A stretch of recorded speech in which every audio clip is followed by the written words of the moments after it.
시간이 되었으므로 목포 에스라 성경 공부를 제가 기도하고 시작하겠습니다. 하나님 아버지 베풀어 주신 사랑과 은혜와 진리에 감사를 드립니다. 한 주간도 주님의 사랑과 은혜 가운데 지내게 하시고 또 말씀을 사모하는 그 열정을 가지고 아버지 하나님의 말씀 앞에 섰습니다. 이 자리에 한 자리에 불러 모아 주시니 감사를 드립니다. 여기에 참석한 모든 분들과 또 참석하지 못한 분들에게도 동일한 은혜와 또 성령의 감화 감동으로 말씀을 들을 때에 우리 모두가 아버지 하나님의 사랑과 그 크신 은혜를 깨달을 수 있도록 도와주시옵소서. 오직 아버지 하나님의 말씀만이 우리에게 전달되게 하시고 사람의 감정이나 심정이 아닌 자의적인 해석이 아닌 하나님께서 우리를 향하시는 그 심정이 어떠신지를 잘 깨달아 알고 이 땅에서 실천하면서 널리 전파하는 아버지 하나님의 증인들이 다 될 수 있도록 도와주시옵소서. 감사드리며 예수 그리스도의 이름으로 기도하옵나이다. 아멘. 아멘. 자, 네. 화면 공유하겠습니다. 네. 다니엘서 이제 7장 들어갈 차례죠, 오늘. 네. 7장, 8장, 9장이 이제 좀 어렵다고 하는 건데 사실은 그렇게 크게 어렵지 않습니다. 왜냐하면 다니엘이 환상으로, 꿈으로, 계시로, 이상으로 본 것을 다니엘이 이해를 못했을 때 천사에게 여쭈어봅니다. 그러면 친절하게도 천사가 설명을 해줍니다. 그리고 또 그런 게 조금 부족한 부분들이 있으면 그것은 또 여러 학자님들이 거의 공통된 의견으로 그 해석을 해놨기 때문에 그걸 그대로 우리가 받아들여도 큰 무리가 없을 것이고 특히 우리는 학자들이 여러 가지의 의견들을 제시하나 노후원 목사님의 의견을 100번 우리는 받아들이는 그런 입장이기 때문에 제가 여러분들과 함께 나누는 것도 노원 목사님의 견지를 같이 나누게 될 것입니다. 자, 7장 1절부터 제가 읽으면서 말씀 나누겠습니다.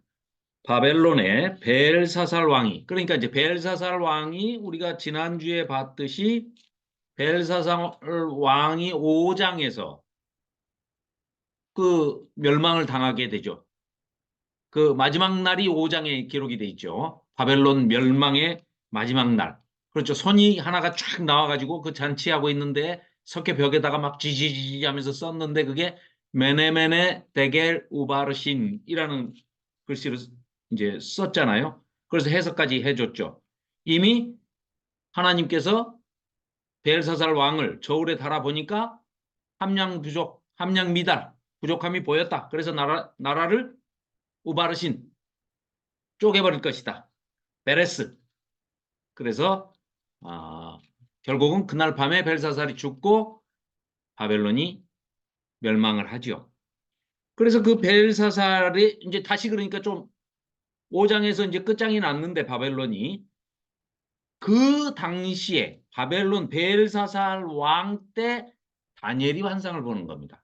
그걸 설명을 하고 있어요. 그러니까 시간적인 그 순서를 엉키지 않게 생각하시면 됩니다. 자, 바벨론 벨사살 왕 원년에, 그러니까 첫 해죠.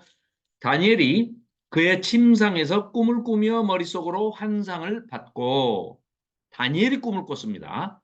지금 뭐 우리 여러 가지 꿈 얘기가 나왔었죠. 느부갓네살 왕이 꾼 꿈도 있었고 그 꿈을 두 번 꿨는데 한 번은 꾼 것을 잊어버렸다고 생각이 안 난다고 그거까지를 꿈까지 알아서 해석해 말해주고 그 해석도 해달라 이런 주문이었고 두 번째는 꿈은 생생하게 기억을 하는데 해석을 해달라. 그래서 또 다니엘이 두 번 다 해석을 해줬죠. 그래서 이 대제국 바벨론의 술사 박사 아사프 까사프, 어중이 떠중이, 모든 지혜자들도 다 별거 없다. 다니엘만 못하다. 다니엘은 그래서 누구를 얘기합니까? 자기 자신을 드러내는 게 아니라 꿈의 해석은 하나님께 달려 있다. 너 그런 꿈을 꾸게 하신 것도 하나님께서 하신 거야. 그러니까 내가 하나님의 영을 받은 사람이기 때문에 내가 해석을 하는 게 아니라 하나님께서 해석을 해 주실 것이다. 이렇게 하면서 셋째 치리자로서 총리로서 이제 이렇게 다니엘이 하는 걸 우리가 쭉 지켜봤지 않습니까? 그런데 이번에는 다니엘이 직접 자기가 이제 꿈을 꾼 겁니다. 다니엘이 꿈을 기록하며 그 일의 대략을 진술하니라. 진술하니라 이렇게 번역을 해놓으니까 또 이제 자기가 쓴 걸, 자기가 꿈을 꾼 거를 다니엘이 직접 쓴 게 아니고 다른 사람한테 쓰게 했나? 뭐 이렇게 생각하실 수 있는데 그런 단어가 아니고요. 단어가 진술하다로 번역은 돼 있지만 아마르 그냥 다니엘이 말을 하는데 이런 뜻입니다. 그래서 이 절도 마찬가지입니다. 다니엘이 말하는데 뭐라고 하냐면 이러면서 내가 다니엘이 이제 1인칭 시점에서 얘기를 하는 겁니다. 내가 밤에 환상을 봤는데 꿈을 꾸었는데 하늘에 네 바람이 큰 바다로 몰려 불더니 이 당시에 큰 바다라고 하면 우리는 지금 큰 바다 그러면 태평양, 대서양 이렇게 얘기하지만 이 당시에 중근동 아시아에 있는 사람들은 바다 그러면 지중해밖에 없습니다. 그러니까 지중해를 얘기하는 거예요. 큰 바다로 몰려 불더니 그 지중해에서 큰 짐승 넷이 바다에서 나왔는데 그 모양이 각각 다르더라. 짐승이 네 개가 나왔다는 거예요. 자, 이 바다에 대한 이미지를 조금 가지실 필요가 있습니다. 이 사람들이 자꾸 이 바다를 아, 계시록에도 이제 바다가 여러 군데 등장을 하고요. 이 다니엘서에도 특히 바다가 이제 나오는데 특히 이제 묵시문학이라고도 하고 계시라고도 하는 그 계시에 이제 많이 나오는데 바다가 무엇을 상징하느냐? 그 당시 사람들은요. 지금도 물론 뭐 조선술이 발달하고 뭐 항공모함을 띄우고 잠수함이 있고 뭐 여러 가지가 다 있지만 바다는 인간으로서는 불가항력적인 어떤 그런 거대한 그 자연의 이치가 숨어 있고 인간이 정복하기에는 너무너무 거대한 자연물이다. 이렇게 생각을 하죠. 그래서 뭐 돛담배 같은 거 그거 그 옛날에 그 무동력선부터 시작해가지고 동력이 지금 있다 하더라도 언제 기후 변화나 그런 해상의 그 기후 변화로 인해서 그냥 배가 뭐 부서질지 사람이 그냥 수장될지 그 모르는 일이거든요. 그러니까 두려움의 대상이죠. 바다 그러면은 인간에게는 두려움의 대상입니다. 특히나 이 고대에는. 그래서 이들은 어떻게 생각을 하느냐? 사탄, 마귀 혹은 귀신들의 총, 악한 영의 우두머리가 어디서 올라온다? 바다에서 올라온다. 그렇게 표현을 합니다. 그러니까요, 놀랍게도요, 저기 요한계시록 맨 마지막에 가면 천국에 대한 묘사가 나거든요. 새하늘과 새 땅. 근데 요한계시록 21장 저 뒤에 한번 봐보십시오. 맨 마지막 뒷장에 한번 봐보십시오. 요한계시록 21장에 보시면은요, 이제 천국을 묘사합니다. 21장. 요한계시록 21장.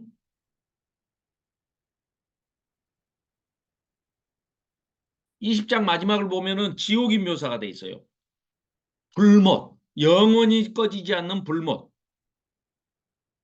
그 지옥을 묘사하고 이제 성도들, 믿는 사람들이 갈 천국에 대해서는 뭐라고 묘사를 하느냐? 이 요한계시록 21장 1절을 보면 또 내가 새 하늘과 새 땅을 보니 옛날 하늘과 옛날 땅은 다 없어졌다는 거예요.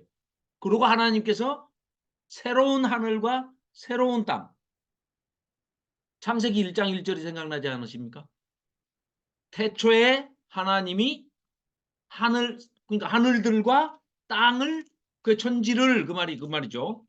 하늘들과 땅을 창조하시니라. 그게 새 하늘과 새 땅이었거든요.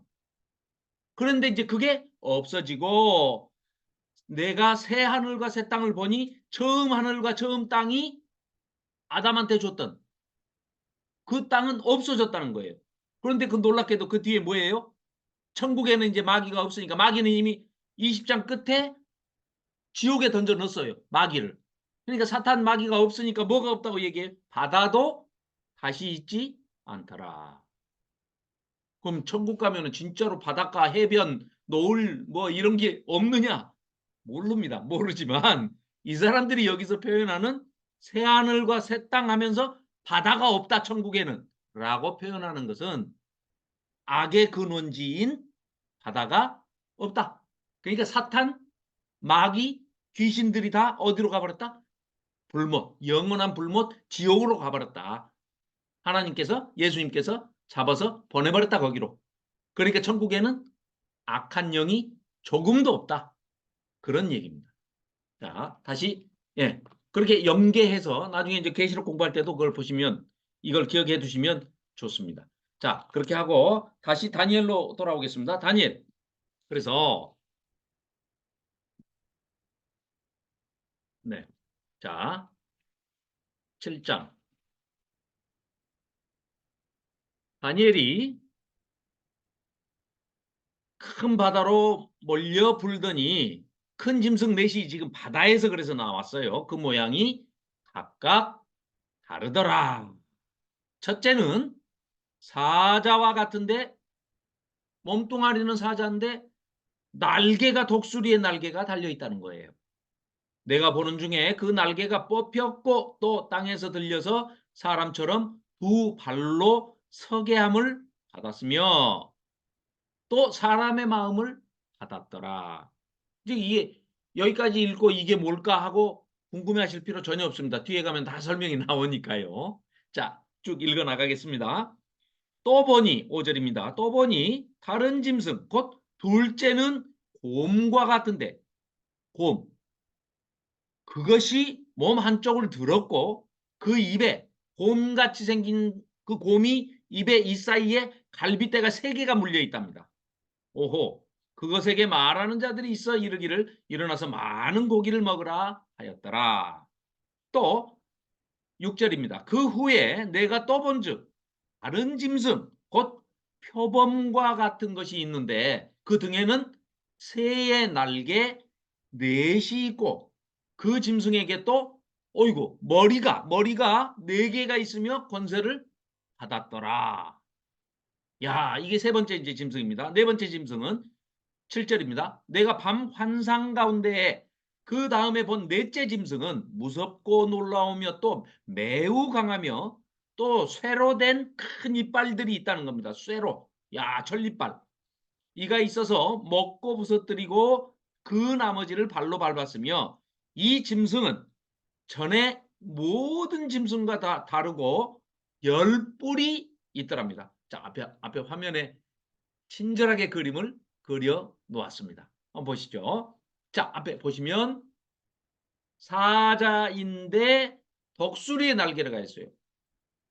사자는 육지에서 땅에서 제일 센 맹수죠.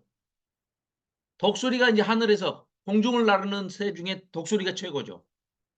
그래서 이거는 가장 강력한 것을 상징하는데 바로 5장에서 망했던 바벨론입니다. 바벨론 나라를 얘기하고요. 이게 이제 605년부터 539년까지 BC 존재했던 바벨론을 얘기하고 있고요. 또 두 번째 짐승은 곰인데 이 곰이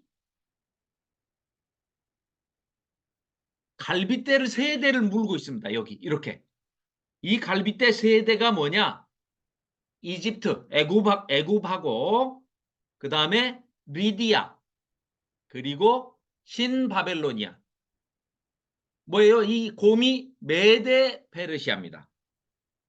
그러니까 메데 페르시아가 바벨론을 멸망시키고 다리오가 지금 고레스의 외삼촌인 다리오가 초대 왕으로 이제 왔죠. 그런데 그 갈빗대 세대가 뭐냐? 애굽과 리디아와 신바벨로니아. 요 세 나라를 세 갈빗대라고 표현을 한 겁니다. 그 다음에 세 번째 짐승은 표범 같은데 날개가 또 네 개가 달렸답니다. 그리고 머리가, 대가리가 넷이랍니다. 머리는 되게 이제 권세를 얘기합니다. 뿔도 되게 권세를 얘기하고요. 그래서 이게 어느 제국이냐? 헬라 제국을 얘기합니다. 그럼 이 헬라 제국의 그 유명한 대왕이 누구죠? 알렉산더 대왕. 이 알렉산더가 33세에 요절하고 죽고 만 다음에 날개가 4개라는 것은 결국은 알렉산더 대왕 밑에 휘하에 있던 장군 4명이 전체 헬라 제국이, 그리스 제국이 통치하고 있던 전 세계를 넷으로 쪼개가지고, 이따가 그림 보여드리겠습니다. 4개로 쪼개서 통치하는 것을 지금 이 환상으로 다니엘이 꿈으로 보게 된 겁니다. 그 다음에 마지막에 무섭고 놀라우며 매우 강하고 천리빨, 쇠로 된 이빨을 가지고 있는 이 짐승, 뭐든지 먹고 부서뜨려 버리고 나머지 발로 짓밟고 막 하는 이 짐승은 뿔이 10개랍니다. 이게 바로 로마를 얘기합니다. 로마. 자, 그래서 지금까지 다니엘서를 어렵게 여기고 해석에 어렵게 생각을 했던 것이 어떤 문제가 있느냐? 이걸 이제 노 목사님께서는 이렇게 지금 앞에 보시면 이 셀류쿠스 왕조에, 그러니까 이스라엘 북쪽에 있는, 이스라엘의 동북쪽에 있는 셀류커스 왕조, 옛날에 아시리아 제국, 또 바벨론 제국, 이 제국을 전부 다 무너뜨린 그 셀류쿠스 왕조의 안티오코스 4세, 에피파네스라고 하는 그 미친놈, 에피마네스가 미친놈이라는 얘기였죠. 그것하고 이름이 비슷한데 에피파네스, 에피파네스는 뭐냐? 신의 현현, 지가 신인데 사람으로 왔다 이거예요. 우리 어디서 많이 들어본 얘기인데 아주 건방진 망발을 하죠. 이 에피파네스가 지가 신이라는 거예요. 신의 현신이라는 뜻이 에피파네스입니다. 그러니까 이스라엘 백성들은 히브리어로 에피마네스가 미친놈이거든요. 발음이 거의 비슷하잖아요. 그래서 부르기를 에피마네스라고 부릅니다. 에피파네스를 안티오코스 4세 에피파네스를 에피마네스다, 미친놈이다. 이놈이 와가지고 성전에서 제사도 못 드리게 하고 성전에 제우스 신상을 세우고 돼지 피를 뿌리고 돼지를 잡아가지고 돼지고기를 먹게 하고 돼지로 제사를 드리게 하고 이런 못된 짓을 했던 인물이 바로 안티오코스 4세 에피파네스입니다. 그래서 그 성전을 더럽게 한 날을 기산점을 언제로 잡을 것이냐, 이것 때문에 이 뒤에 나오는 2300주야, 여기에서 이 해석을 사람들이 저마다 그냥 제멋대로 하는 바람에 이단이 생기고 특히 안식교가 그래서 생겨납니다. 제7 안식교가 이 다니엘서의 2300주야를 8장에 나오는 8장 14절에 나오는 2300주야를 2300년으로 계산을 하면서 이걸 또 어떻게 때려 맞히다 보니까 엉터리 횟수가 종말이라고 하는 횟수가 나오게 됩니다. 그래서 안식교가 생겼어요. 그리고 또 온갖 이단들이 이 다니엘서를 가지고 종말을 점치다가 이단들이 많이 생겨났습니다. 그런데 여러 차례 말씀드렸지만 이 다니엘서는 종말이 언제냐를 점치는 그런 책이 전혀 아닙니다. 다니엘 시대에 다니엘 선지자는요, 선지자로서 3대 제국을 걸친 사람입니다. 지금 우리 이 4가지 짐승을 쫙 보여주는데 이 4가지 짐승이 다 제국의 그 모습을 그림 언어로 형상화한 거 아닙니까? 그죠? 그래서 사자의 독수리 날개는 바벨론 제국. 그 다음 바벨론 제국을 무너뜨린 메데 페르시아. 이 페르시아가 곰으로, 또 이 페르시아 제국을 헬라 제국이 알렉산더가 또 무너뜨린 것을 헬라 제국을 표범으로, 4날개 달린 표범으로, 머리가 4 있는 표범으로, 그래서 기산점을 BC 168년으로 기산점을 잡고 2300주야라고 돼 있는 거를 2300년으로 할 것이 아니라 원어 그대로 2301로 계산을 하면 6년 4개월 20일입니다.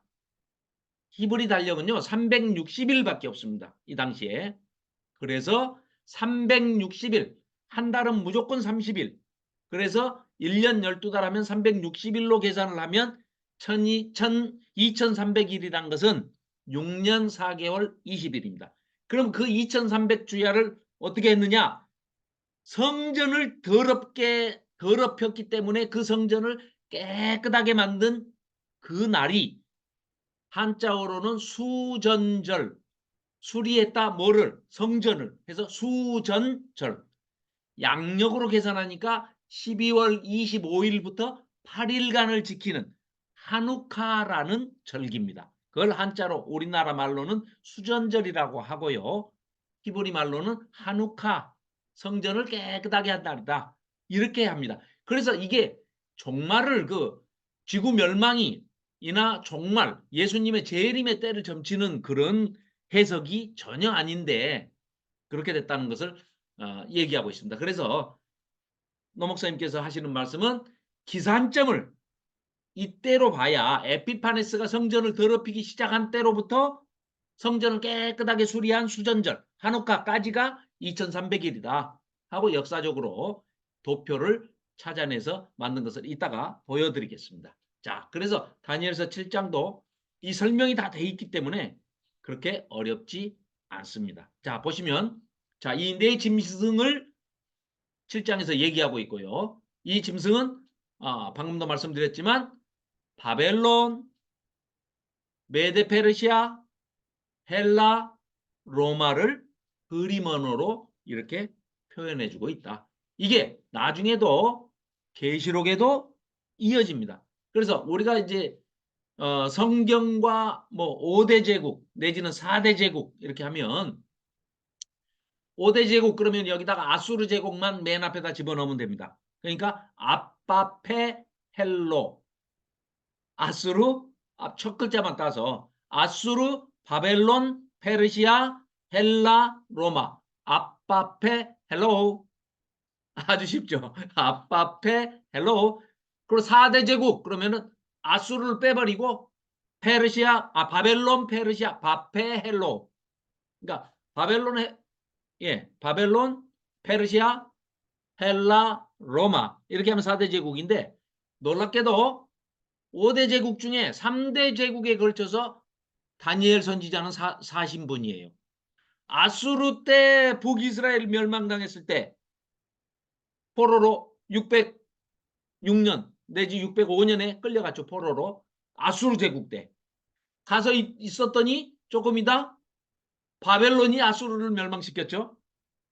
또 그러고 거기서 포로 생활을 하고 있는데 70년 있는데 뒤에 메데페르시아가 또 와서 바벨론을 무너뜨렸죠. 그러니까 이 세 제국을 다 거쳐서 총리를 했던 사람입니다. 다니엘 선지자가. 놀랍죠. 그 분이 그 역사를 다 지켜보면서 역사로부터 받은 교훈과 또 환상, 이상, 꿈, 계시로 받은 그런 교훈을 우리에게 지금 이 다니엘서라는 책을 12장밖에 안 되는 책이지만 엄청난 그 역사적인 얘기와 하나님의 계시를 기록해 가지고 오고 오는 세대에 우리에게까지 읽혀지게끔 이렇게 주신 책인데 어려워할 하는 대목이 있기는 있습니다만은 친절하게도 해석이 다 돼 있는 것을 또 엉터리로 해석을 하거나 또 무리한 억측이나 추측을 해가지고 이단들이 생겨나지 않도록 이제는 이제 우리는 바르게 해석을 해서 다른 분들에게도 바르게 전달을 해줘야 하는 그런 책입니다. 그래서 결코 뭐 어렵지 않습니다. 자, 그러면 자 계속해서 읽어보면서 오늘은 7자 8절 아니 7절 읽었구나. 7절 10뿔이 있다고 그랬습니다. 10뿔이. 자, 이게 지금 10뿔이 있어요. 10뿔이. 8절 내가 그 뿔들을 유심히 보는 중에 다른 작은 뿔 하나가 그 사이에서 나더니 첫 번째 뿔 중에 셋이 그 앞에서 뿌리까지 뽑혔으니 이 작은 뿔에는 사람의 눈 같은 눈들이 있고 또 입이 있어 큰 말을 하였더라. 이 이상하게 생긴 작은 뿔 하나가 바로 아까 말씀드렸던 에피파네스입니다. 에피파네스. 요 작은 뿔 하나가 그래가지고 요 에피파네스가요 어떻게 됐냐면 이제 셀루쿠스 왕조에서 이집트를 늘 이집트를 하여간 먹고 싶어 해요. 자, 그래서 여기 보시면 앞에 화면에 보시면은요. 자, 여기가 마케도니아, 즉 헬라 제국의 이제 본토죠, 본토. 그리스. 그다음에 여기가 페르가마, 버가모, 성경에 버가모라고 돼 있는 페르가마. 그다음에 이제 이쪽이 셀루쿠스. 그리고 이제 이집트랑 이쪽이 프톨레미.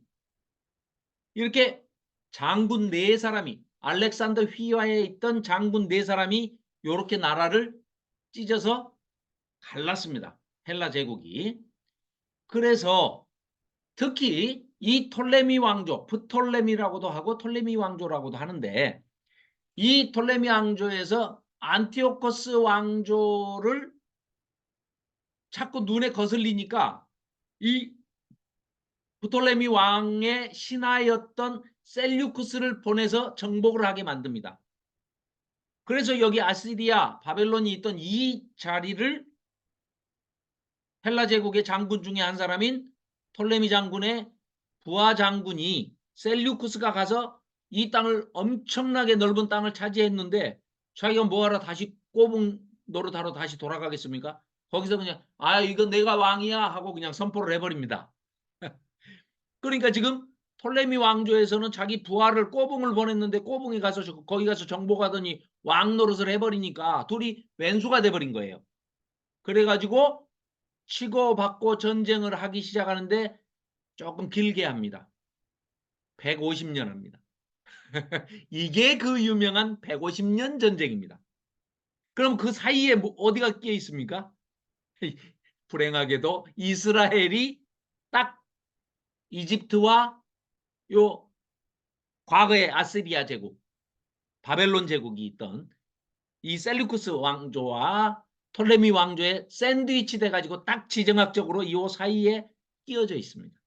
그래서 엄청나게 내려가서 치고 이겼다고 기분 좋다고 올라와서 짓밟고 뺏어가고 약탈하고 또 가고 또 가서 깨지면은 졌다고 와서 분풀이를 여기다 하고 또 가고 서로 왔다 갔다 150년 동안 합니다. 이게 그 유명한 150년 전쟁입니다. 자, 이런 이 지정학적인 그런 어려움이 있었죠.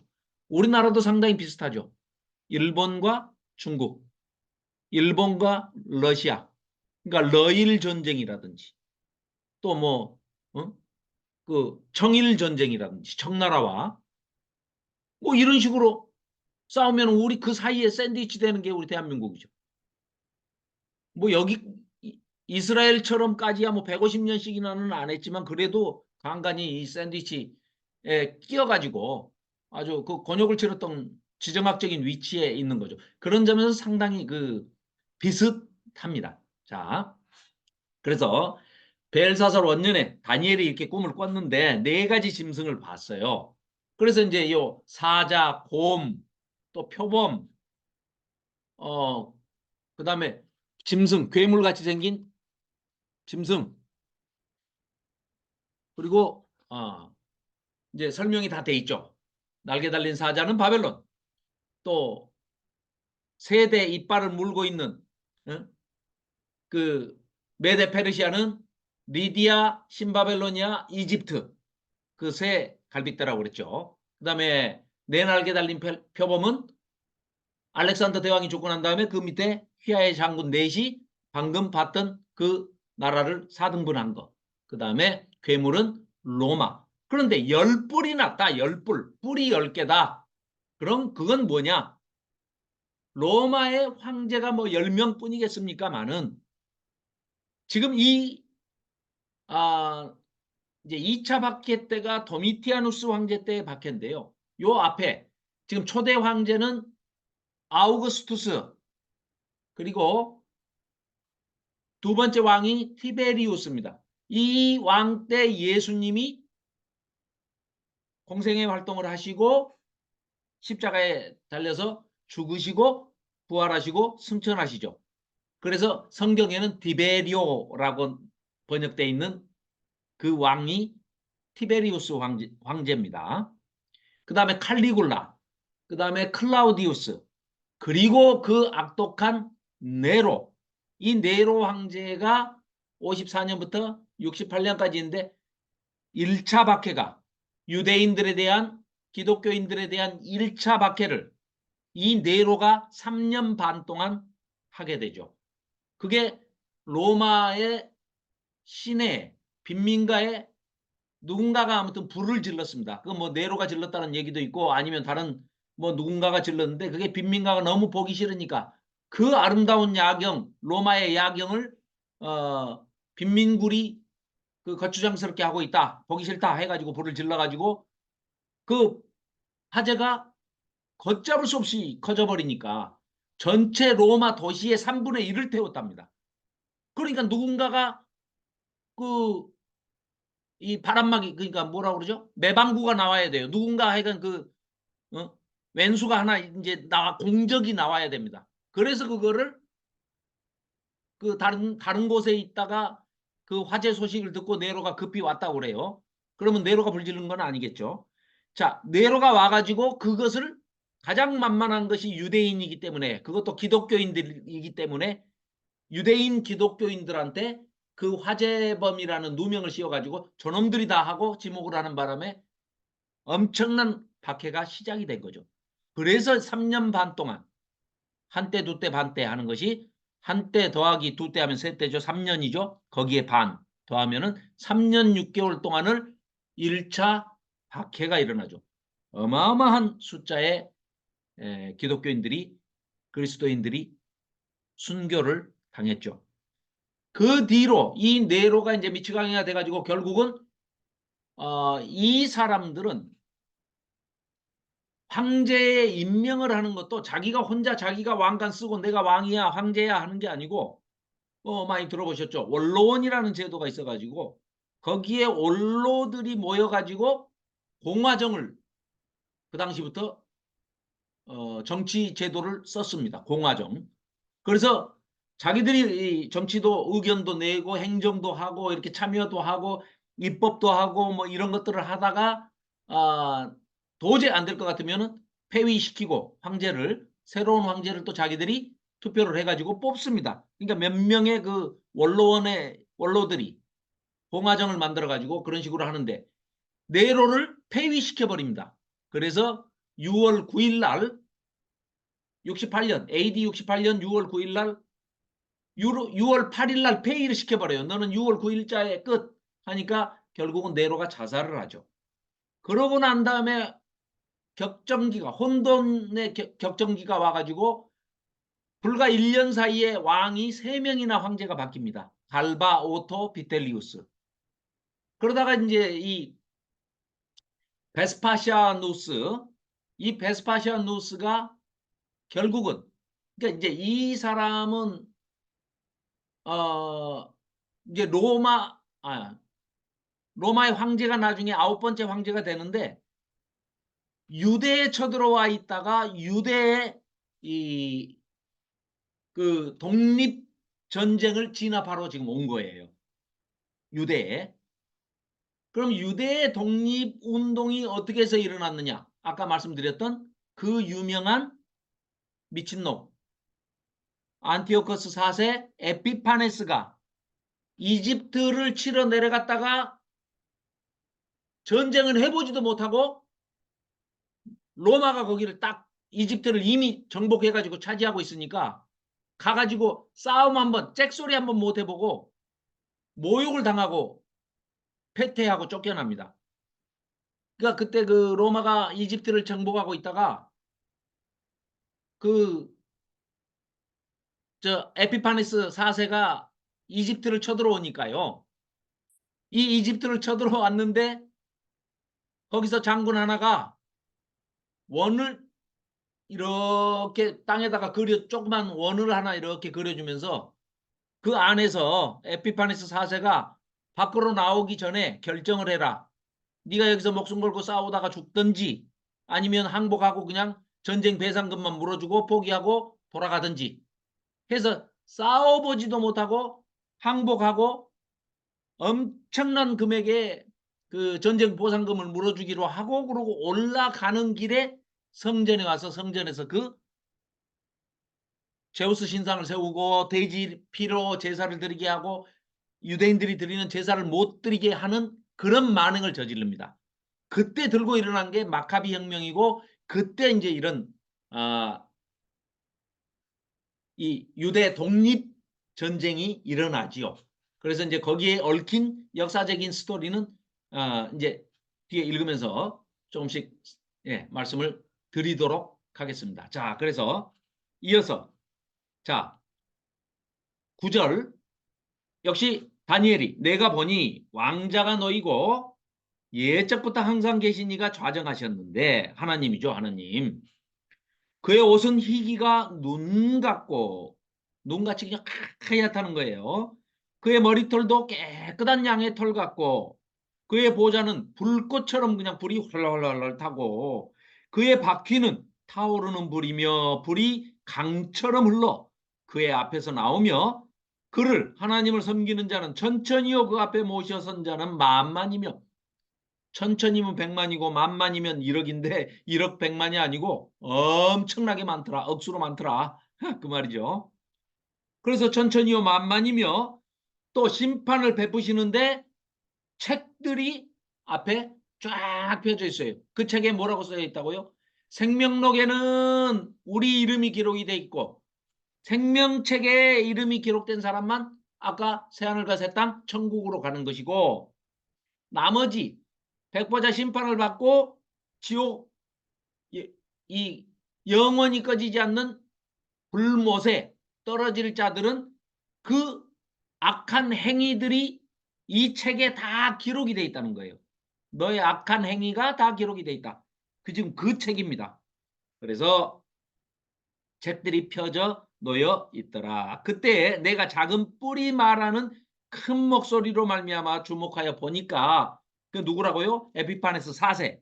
그게 지금 에피파네스 4세가 작은 뿔인데 그 작은 뿔이 큰 목소리로 말을 한다는 거예요. 그런데 뭐라고 하느냐? 그걸 보는 사이에 짐승이 죽임을 당하고 로마 제국입니다. 로마 제국이 타오르는 불에 던져졌으며 로마도 멸망한다는 얘기예요. 자, 그 남은 짐승들은 그의 권세를 빼앗겼으나 그 생명은 보존되어 정한 시기가 이르기를 기다리게 되었더라. 로마 이후에는 이제 그 다음에 어떤 짐승을 보여주지는 않았습니다. 자, 13절 내가 또 밤 환상 중에 보니 인자 같으니 예수님을 가리킵니다. 그래서 예수님이 초림 때 오셔가지고 이 이스라엘 백성들이나 뭐 제자들이나 성도들에게 항상 인자는 하고 사람의 아들 뭐 인자 이렇게 번역이 돼 있지만 항상 예수님께서 자기 자신을 스스로 가리키실 때는 인자 같으니 바로 이 단어를 쓰고 계십니다. 다니엘서 7장 13절에 여기 지금 방금 읽은 인자 같으니 그분이 바로 나다. 그가 나다. 그 얘기를 예수님이 오셔서 하신 것이죠. 자, 그래서 구름을 타고 와서 옛적부터 항상 계신 이에게 하나님에게 나아가서 하나님 앞에 인도되었다는 겁니다. 예수님이. 그래서 그에게 예수님에게 권세와 영광과 나라를 주고 모든 백성과 나라들과 다른 언어를 말하는 모든 자들이 예수님을 섬기게 하였다는 거예요. 하나님께서. 그의 권세는 소멸되지 아니하는 영원한 권세요. 그의 나라는 하나님 나라는 예수님 나라는 영원히 멸망하지 아니할 것이니라. 이게 지금 다니엘이 본 환상입니다. 자, 그래서 어, 네로가 이제 그 자살을 하고 아까 말씀드렸던 베스파시아누스 이제 그 황제가 그 진압을 하러 이제 그러니까 민중의 폭동이 일어나니까 이 이제 네로는 자살을 하고 갈바 오토 비텔리우스 이제 뭐 이게 아주 그냥 격동기에 1년에 막 황제가 3명이나 이렇게 바뀌고 베스파시아누스가 왕이 되기 전에 어떤 일이 있었냐? 유대 폭동을 진압하러 이제 유대를 온 겁니다. 이스라엘을 왔을 때 이때 그 유대 독립군들을 그 지도하는 장군이 요세푸스라는 사람입니다. 이 요세푸스라는 사람이 지금 이 유대 장군이 독립군 장군인데 요타파타라는 성에 이제 숨어 들어갑니다. 그래가지고 어떻게 해서인지 거기 이제 버티고 이렇게 하는데 로마가 대군을 끌고 와가지고 그 요타파타를 함락을 시키려고 하는데도 도저히 힘들어요. 신출귀몰하는 겁니다. 이 요세푸스 유대 독립군 장군이 신출귀몰하면 잡히질 않아요. 그러니까 너무너무 베스파시아누스가 궁금한 거예요. 야, 이놈을 뭐 어떠한 일이 있더라도 죽이지 말고 생포해봐라 하고 명령을 내립니다. 그랬더니 어떻게 우여곡절 끝에 이제 그 요타파타 성을 그냥 다 함락을 시키면서 이 요세푸스 장군을 산채로 잡아요. 딱 잡아가지고 베스파시아누스 지금 이제 황제가 되기 전 장군이죠. 장군. 이 사람이 나중에 그 로마를 함락하게 된 티투스 황제, 티투스 장군의 아버지입니다. 아버지.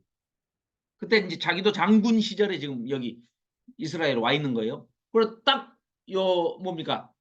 저 요세푸스 독립군 장군을 딱 만났어요. 자기 앞에 끌고 왔습니다. 딱 보고 있는데 요세푸스가 눈 하나 깜짝을 하지 않고 장군 옆에 있는 사람들을 다 물리고 둘이만 얘기를 좀 합시다. 그래요. 그러니까 아유 요놈 봐라요 당돌하다. 그래 주변을 전부 싹 다 물리치라고 그러고 물리치고는 그래 네가 나한테 할 말이 뭐냐. 그러니까 베스파시아누스한테 그 요세푸스라는 독립군 장군이 뭐라고 얘기를 하냐면 당신 말이요 조금 있으면 로마 황제가 될 얼굴이요 하고 이 얘기를 해줍니다. 이건 역사에 기록이 돼 있는 겁니다. 뭐 어떻게 알았는지는 몰라요. 하나님께서 뭐 어떤 영감을 주셨는지. 근데 요세푸스 요놈이 그 유대나라 적국이지만 유대나라 식민지 국가지만 그 장군인데 장난하는 것 같지는 않고 뭐 또 그 내용도 듣고 보니까 뭐 별로 기분 나쁘지도 않고 참 신기한 놈이다. 어쨌건 하여간 감옥에 가둬라 해가지고 이제 요세푸스 장군을 유대 장군을 독립군 장군을 이제 감옥에 가둬놨는데 조금 있다가 로마에서 파발마가 도착을 한 거예요. 지금 요 황제들을 원로들이 갈바를 세웠다가 또 죽고 오토를 세웠다가 또 죽고 이게 뭐 오토는 3개월 만에 죽임을 당합니다. 또 비텔리우스를 세웠더니 또 이것도 뭐 7개월 만에 이제 죽임을 당하고 1년에 3명이 그냥 다 이 작살이 나는 거예요. 1년 동안에. 그래서 도저히 대안이 없다. 베스파시아누스 장군을 빨리 불러다가 본국에 소환해가지고 황제로 임명을 하자.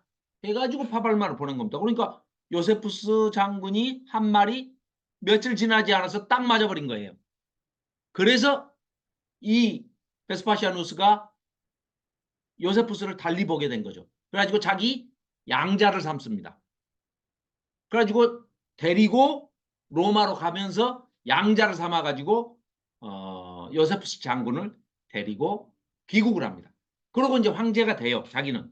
그리고 자기 아들 티투스가 또 이제 장군이 돼가지고 그러니까 이제 하나는 요세푸스 장군은 양아들, 티투스는 친아들 이래가지고 둘을 한꺼번에 지금 AD 70년에 또 이 티투스를 그 로마에서 이제 파송을 해가지고 이스라엘로 보내게 되는 거죠.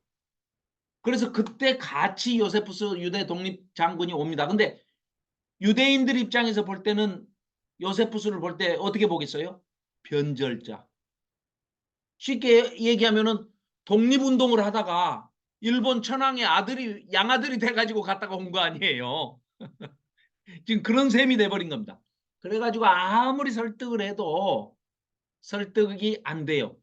그래가지고 결국은 AD 70년에 로마 장군에 의해서, 티투스 장군에 의해서 예루살렘 성이 함락이 되면서 돌 위에 돌 하나 첨놓이지 않고 다 무너지고, 그 안에 예루살렘 성에 한 10만 정도의 인구가 늘 상주하고 있는데, 살고 있는데, 그때 유월절을 지킨다고 세계 각국에서 뿔뿔이 흩어져 있던 디아스포라 유대인들이 100만이 몰려듭니다. 그래가지고 110만 명이 AD 70년에 예루살렘 성에 있었는데, 그 예루살렘 성에 있던 110만 명 중에 100만 명이 다 죽습니다. 그래서 이스라엘의 흙을, 어느 흙을 한 줌 짚더라도 거기에 유대인의 피가 흘리지 않은, 묻지 않은 땅이 없다, 흙이 없다 할 정도로 거기서 100만 명이 죽습니다. 근데 실은 그렇게 죽을 일도 아닌데, 그 당시에 예루살렘 성 안에 유대 독립군들 안에서 또 파가 세 파로 갈리게 됩니다. 참 비극이죠. 제사장이었던 엘르아살파가 한 파가 있고, 그래서 제사장 엘르아살파, 그 다음에 기스칼라 요한파, 그리고 거라사인 시몬파, 거라사인 시몬파, 이렇게 세 파로 나눠가지고 세 파가 서로 싸우다가 그 안에 식량이요, 100만 명이 6년간 먹을 식량이 있었습니다. 식량 창고에. 그런데 서로 싸우다가 독립군들끼리 파당이 나눠져 가지고 서로 싸우다가 누가 불을 질렀더라? 기스칼라 요한파가 그 식량 창고에 불을 질러 버립니다. 100만 명이 6년 동안 먹을 수 있는, 그러니까 그렇게 쉽게 함락당하지 않을 만큼 비축도 해놓고 단단히 이 저기를 준비를 했는데, 자기들끼리 싸우는 바람에 기스칼라 요한파가 불을 질러 가지고 결국은 다 굶어 죽습니다. 식량 창고에 불을 질러 가지고 110만 명이 있다가, 그래서 100만 명이 죽고 10만 명이 포로 잡혀가 가지고 로마까지 끌고 압송해서 데리고 가서 그들이 세운 것이 지금도 남아있는 콜로세움 경기장입니다. 그래서 그때 포로로 잡혀갔던 유대인들 손으로 지은 그 콜로세움 경기장에서 기독교인들과 유대인들을 학살하는 그 경기장을 유대인들 손으로 짓게 한 거죠. 끔찍한 비극적인 역사입니다.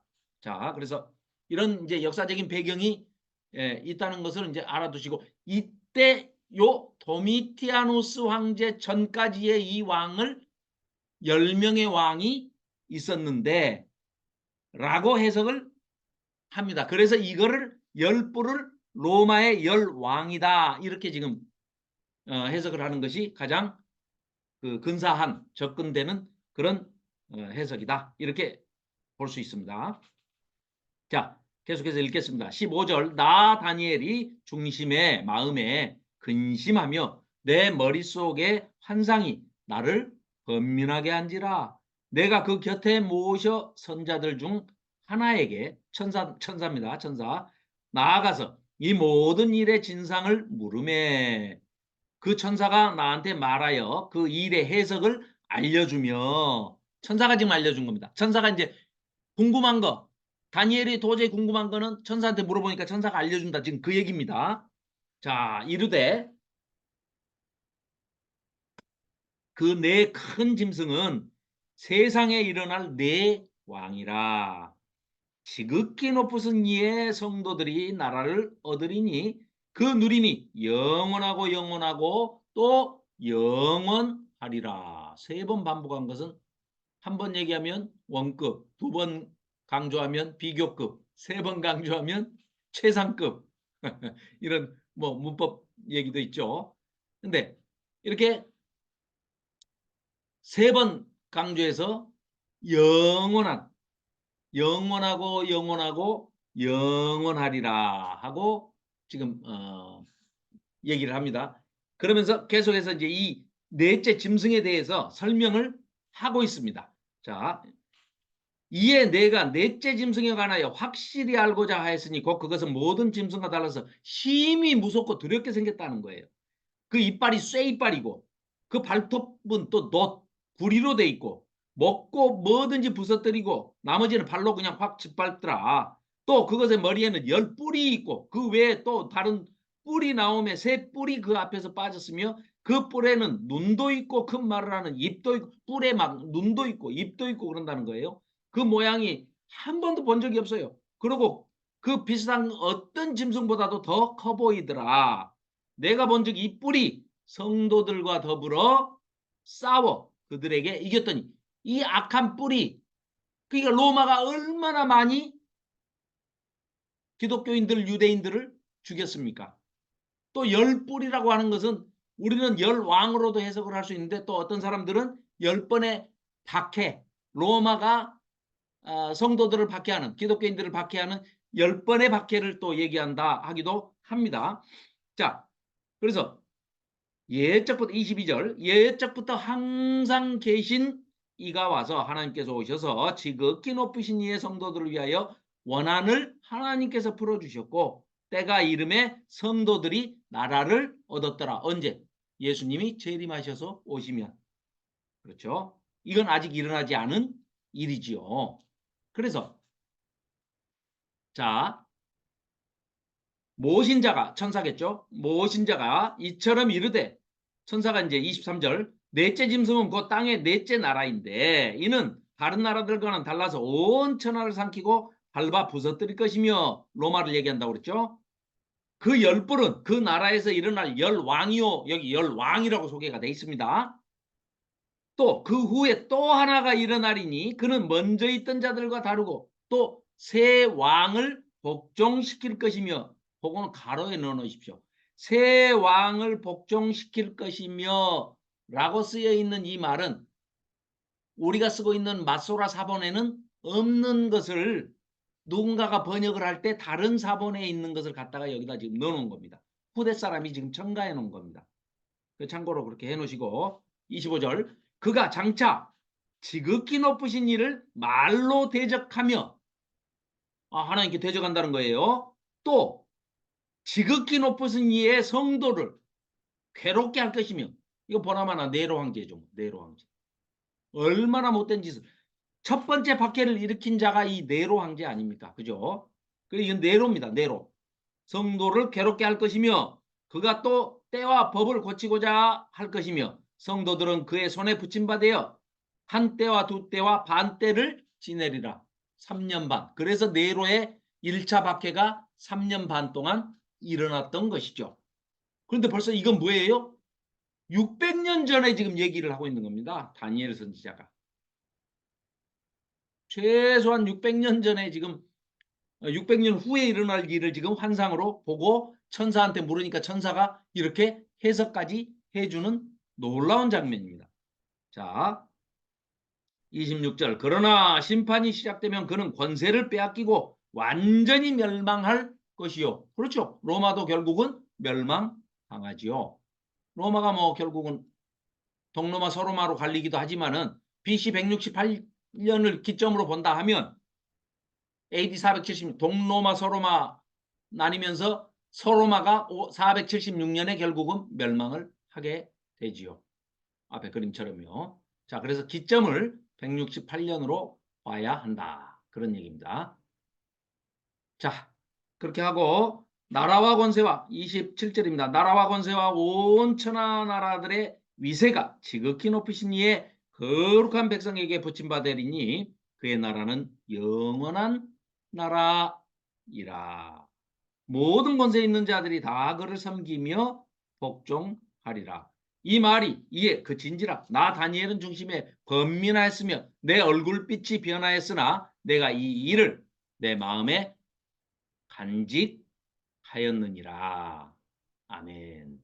자, 요렇게 해서 이 내용을 지금 함부로 어디 가서 발설하거나 하지 않고 또 놔두었다가 나중에 죽기 전에 다니엘서로 이렇게 기록을 해서 정리를 했지만 이 당시만 해도 굉장히 고민이 되고 왜 고민이 됐겠습니까?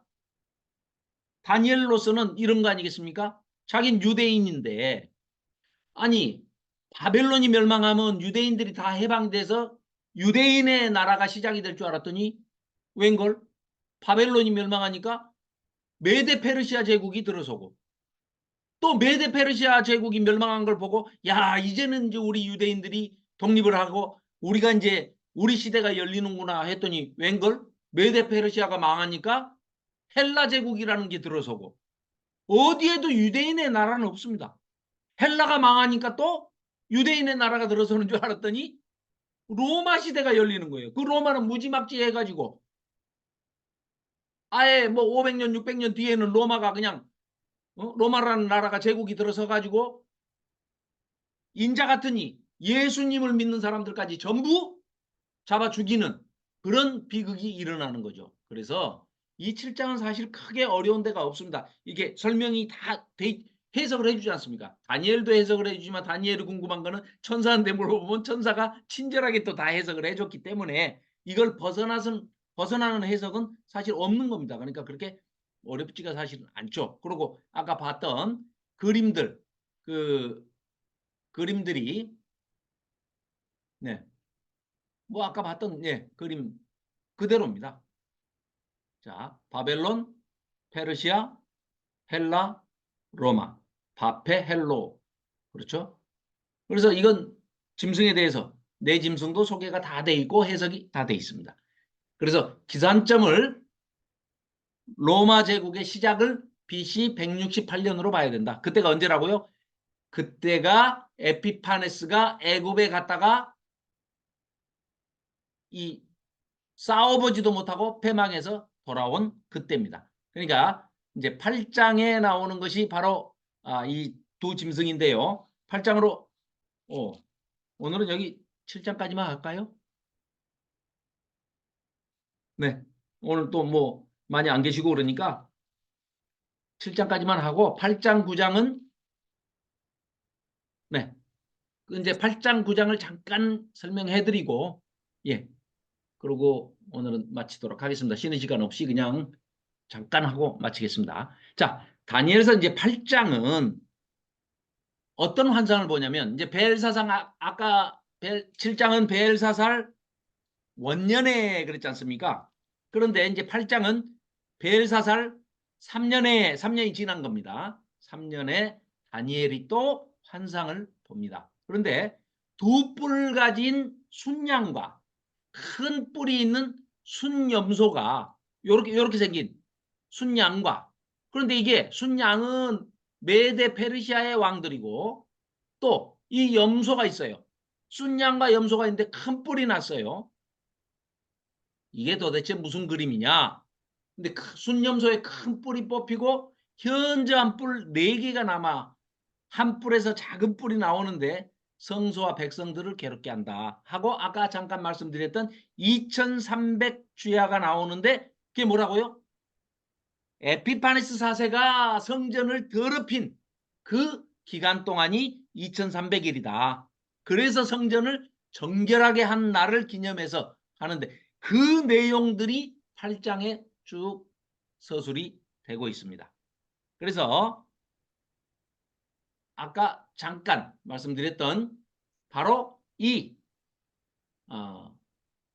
여기 보시면 자 카산더가 헬라 본국을 차지하고 마케도니아 이제 그 지역 그러니까 알렉산더가 죽고 난 다음에 알렉산더의 여동생의 남편 이붐의 아버지가 다른 엄마는 같은데 아버지가 다른 여동생이 있어요. 그 여동생의 남편 카산더가 본국을 차지합니다. 헬라 제국의 본국을 차지하고 리시마커스가 그 옆에 아까 페르가마, 버가모 지역 이쪽 지역을 차지하고 지금의 뭐 투르키에 소아시아 뭐 요쪽 트리키에 그쪽입니다. 그 다음에 이제 아까 말씀드렸던 셀류쿠스 그러니까 안티오코스 4세 에피파네스가 이 셀루쿠스 왕조죠. 이쪽에 3세의 아들입니다. 그리고 이제 여기 이집트 애굽 쪽에 프톨레미 왕조, 톨레미 왕조 이렇게 네 군데로 나눠서 이렇게 통치를 하게 되죠. 그래서 결국은 이제 이 헬라 제국이 로마 제국에 멸망당하고 결국은 셀루쿠스도 망하게 되죠. 망하기 전까지 어떻게 한다고요? 그 2300일 동안 이 작은 뿔이라는 놈이 바로 이 성전을 더럽힌 안티오코스 4세 에피파네스다. 이렇게 알 수 있습니다. 그래서 이제 이것도 설명이 다 돼 있기 때문에요. 8장도 그렇게 크게 어렵지 않습니다. 그리고 20절에 보면 두 뿔 가진 순양은 곧 메대와 페르시아의 왕들이요라고 설명이 돼 있어요. 21절에도 털이 많은 순염소는 곧 헬라 왕이요. 그의 두 눈 사이에 있는 큰 뿔은 그 첫째 왕이요. 알렉산더를 얘기하는 거죠. 이렇게 얘기가 또 뿔이 네 개가 거기서 나왔다. 방금 말한 네 신하 장군들 얘기하는 겁니다. 그래서 이게 그렇게 어렵지 않습니다. 다른 분들은 굉장히 다니엘서를 어려워하는 분들이 있는데 역사를 모르면 굉장히 어렵습니다. 그런데 역사를 알아버리면 굉장히 쉬운 그림 언어가 됩니다.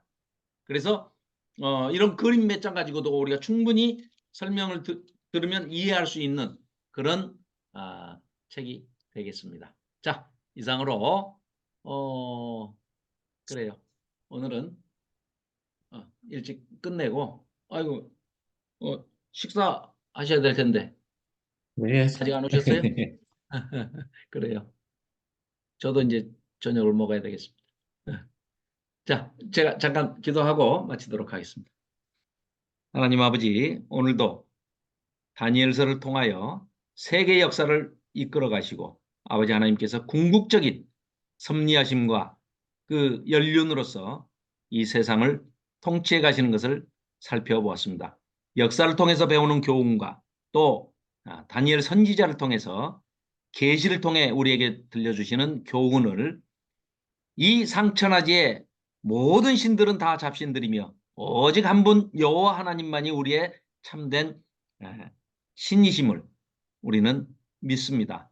그리고 천지 만물을 창조하신 하나님 그리고 인자 같으니 구름 타고 오실 재림하실 우리 예수님을 늘 마음에 품고 함께 또 너희가 두세 사람이 내 이름으로 모인 곳에는 나도 항상 거기 함께 있느니라 말씀해 주신 주님의 말씀을 그대로 받아들이고 순종하고 또 믿으면서 우리의 삶 속에 하나님 함께 하심을 깨닫는 느끼는 동행하는 동거하는 그런 삶을 살아낼 수 있도록 도와주시옵소서. 감사드리오며 단잠을 주실 줄로 믿고 예수 그리스도의 이름으로 기도하옵나이다. 아멘. 아멘.